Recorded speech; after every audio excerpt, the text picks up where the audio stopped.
pleasure to present to you Dr. Martin Luther King, Jr.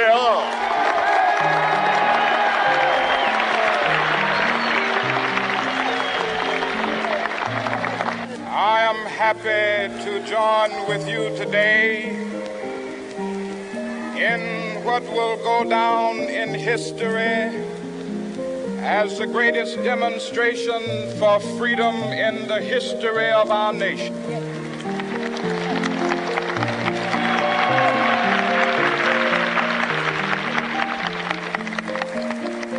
Five score years ago, a great American in whose symbolic shadow we stand today signed the Emancipation Proclamation. This momentous decree came as a great beacon light of hope to millions of Negro slaves who had been seared in the flames of withering injustice. It came as a joyous daybreak to end the long night of their captivity. But 100 years later, the Negro still is not free. 100 years later, the life of the Negro is still sadly crippled by the manacles of segregation and the chains of discrimination.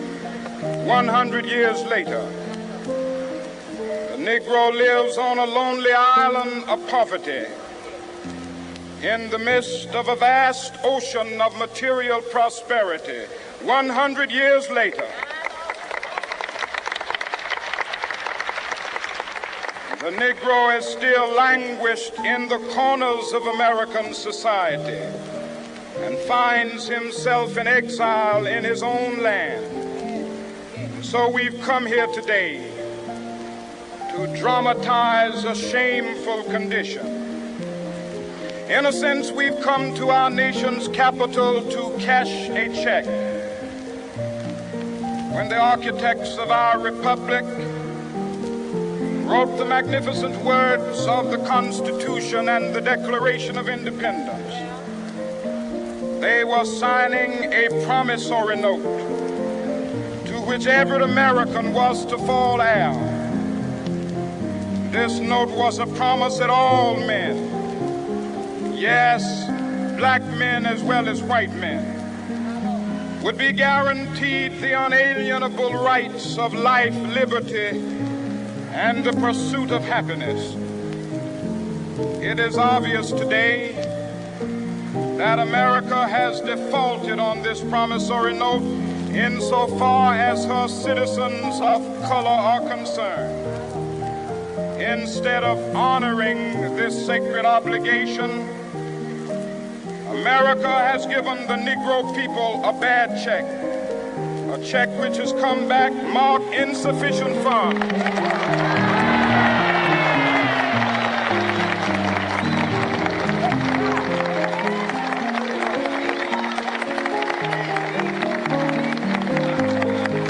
But we refuse to believe that the Bank of Justice is bankrupt. We refuse to believe that there are insufficient funds in the great vaults of opportunity of this nation.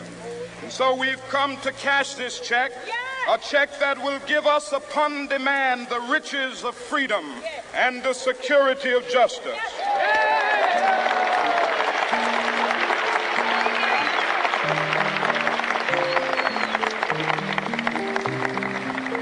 We have also come to this hallowed spot to remind America of the fierce urgency of now. This is no time to engage in the luxury of cooling off or to take the tranquilizing drug of gradualism.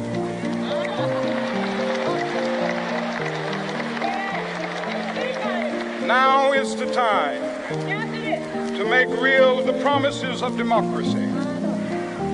Now is the time to rise from the dark and desolate valley of segregation to the sunlit path of racial justice. Now is the time to lift our nation from the quicksands of racial injustice to the solid rock of brotherhood. Now is the time to make justice a reality for all of God's children. It would be fatal for the nation to overlook the urgency of the moment. This sweltering summit of the Negro's legitimate discontent will not pass until that is an invigorating autumn of freedom and equality.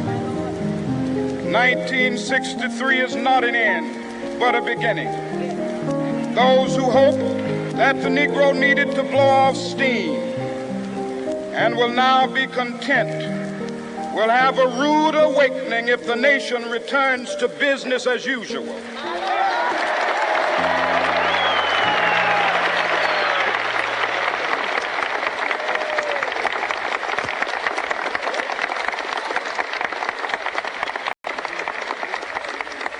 There will be neither rest nor tranquility in America until the Negro is granted his citizenship rights. The whirlwinds of revolt will continue to shake the foundations of our nation until the bright day of justice emerges. But that is something that I must say to my people who stand on the warm threshold which leads into the palace of justice. In the process of gaining our rightful place, we must not be guilty of wrongful deeds. Let us not seek to satisfy our thirst for freedom by drinking from the cup of bitterness and hatred.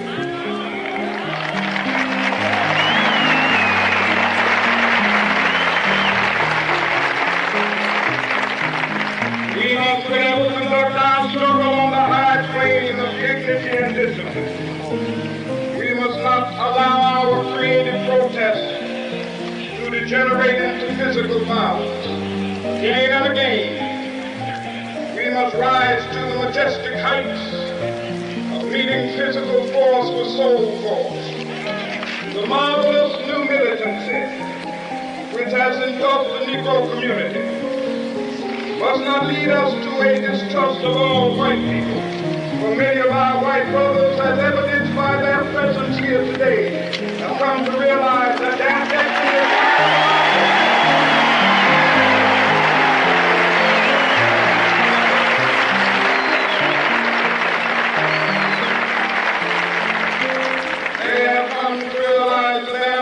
is inextricably bound to our freedom. We cannot walk alone. As we walk, we must make the pledge that we shall always march ahead.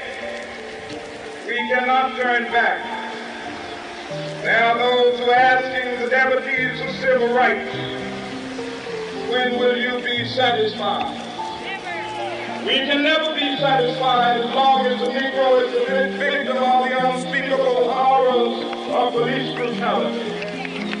We can never be satisfied as long as our body is heavy with the fatigue of travel, cannot gain lodging in the motels of the highways and the hotels of the city.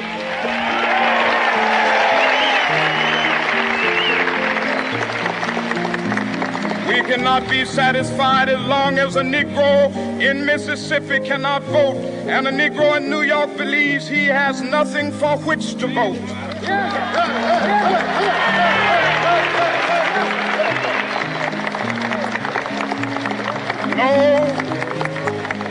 No, we are not satisfied, and we will not be satisfied until justice rolls down like waters and righteousness like a mighty stream.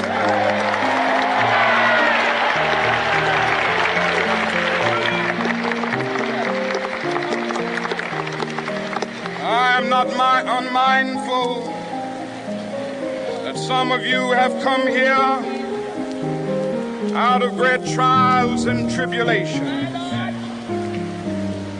Some of you have come fresh from narrow jail cells.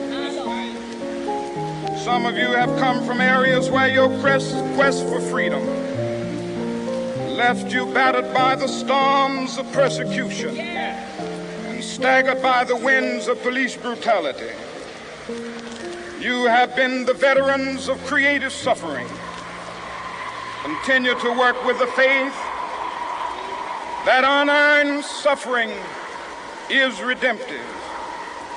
Go back to Mississippi. Go back to Alabama. Go back to South Carolina. Go back to Georgia.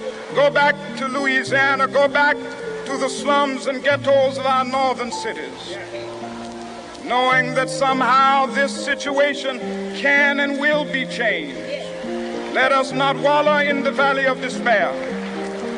I say to you today, my friends,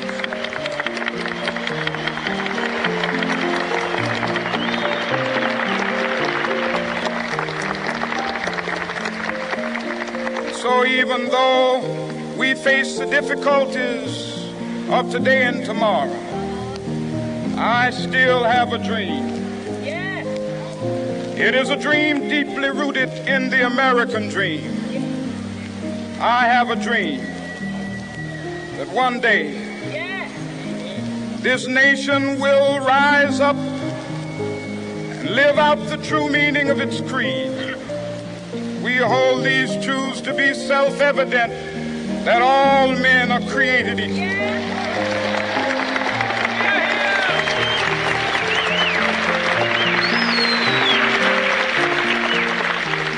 I have a dream that one day on the red hills of Georgia, the sons of former slaves and the sons of former slave owners will be able to sit down together at the table of brotherhood. I have a dream that one day, even the state of Mississippi, a state sweltering with the heat of injustice, sweltering with the heat of oppression, will be transformed into an oasis of freedom and justice. I have a dream that my 4 little children will one day live in a nation where they will not be judged by the color of their skin, but by the content of their character. I have a dream today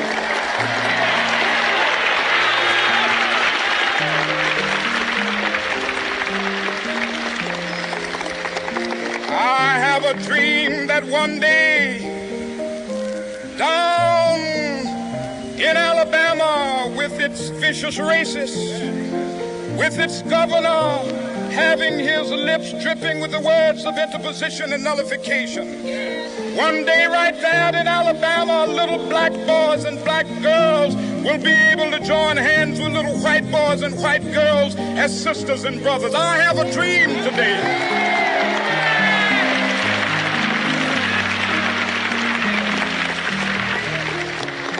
I have a dream that one day every valley shall be exalted, every hill and mountain shall be made low, the rough places will be made plain, and the crooked places will be made straight, and the glory of the Lord shall be revealed, and all flesh shall see it together. This is our hope. This is a faith that I go back to the South with. With this faith, we will be able to hew out of the mountain of despair a stone of hope. With this faith, we will be able to transform the jangling discords of our nation into a beautiful symphony of brotherhood. With this faith, we will be able to work together, to pray together, to struggle together, to go to jail together, to stand up for freedom together, knowing that we will be free one day. This will be the day. This will be the day when all of God's children will be able to sing with new meaning, "My country, tears of thee. Sweet land of liberty, of thee I sing. Land where my fathers died, land of the pilgrim's pride. From every mountainside, let freedom ring. And if America is to be a great nation, this must become true. So let freedom ring. From the prodigious hilltops of New Hampshire, let freedom ring. From the mighty mountains of New York, let freedom ring. From the heightening Alleghenies of Pennsylvania, let freedom ring. From the snow-capped Rockies of Colorado, let freedom ring. From the curvaceous slopes of California. But not only that, let freedom ring from Stone Mountain of Georgia. Let freedom ring from Lookout Mountain of Tennessee. Let freedom ring from every hill and molehill of Mississippi, from every mountainside. Let freedom ring, and when this happens,